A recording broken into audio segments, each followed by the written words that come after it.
Good day, everybody. I want to talk about the future of television and newspapers. We've seen a great rise in the role and importance of social media, all but eclipsing the more traditional forms of media such as newspapers and television. In fact, ratings for television continue to plummet, and newspapers today are worth 10% of what they were only a decade ago. What's caused a tremendous shift? There's many reasons, but I think there's four general reasons why we're moving away from the more traditional media outlets and to more social media and more media on demand, media that people can control.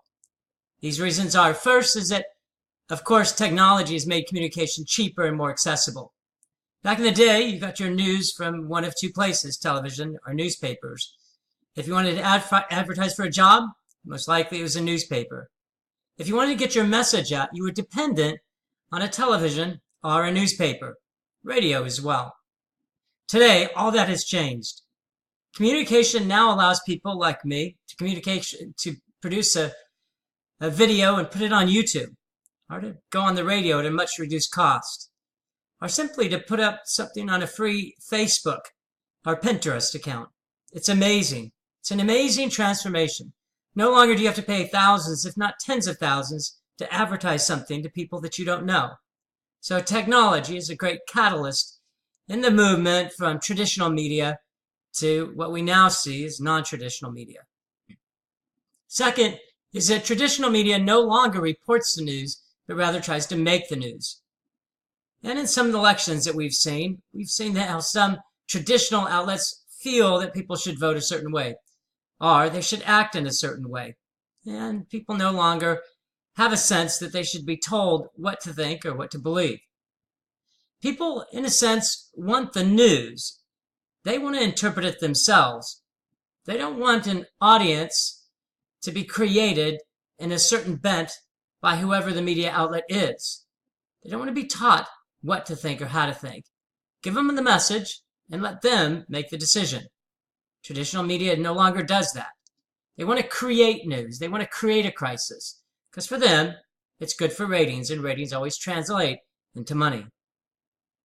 Third is that traditional media audiences are much more fractured today, and therefore their influence has fallen. Gone are the days, as we mentioned, where television, newspapers, and radios were the dominant communication forms. More people listened and watched and followed those media outlets. No more. Except for a few events like the Super Bowl or the Academy Awards, there's not many viewers on an average radio station or television station today. In fact, popular television shows may have 10 million viewers. Out of 340 million people, that's not a lot. And there's not a lot of shows that have that many viewers either. So when you have a more fractured base, when fewer people are watching the shows, then even if you're on those shows, the impact isn't as great. And lastly, in general, people have less trust in authority, whether it's business, politics, or newspapers today.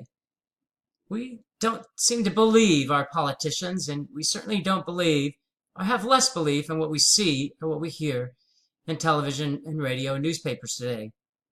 They no longer have the sway that 30 and 40 years ago an anchorman or anchorwoman may state something on the radio or television and we believed it. It just doesn't happen much anymore.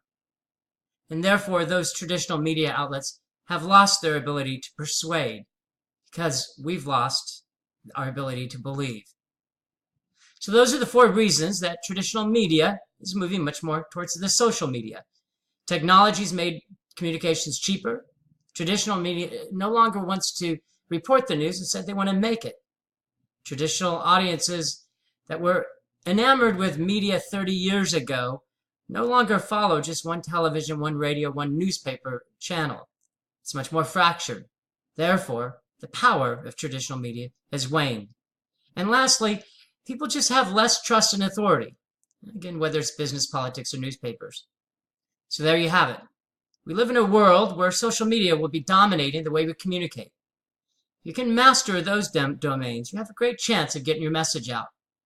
And you also have a great chance of getting your message out in the way you want it to get out. My best to you all.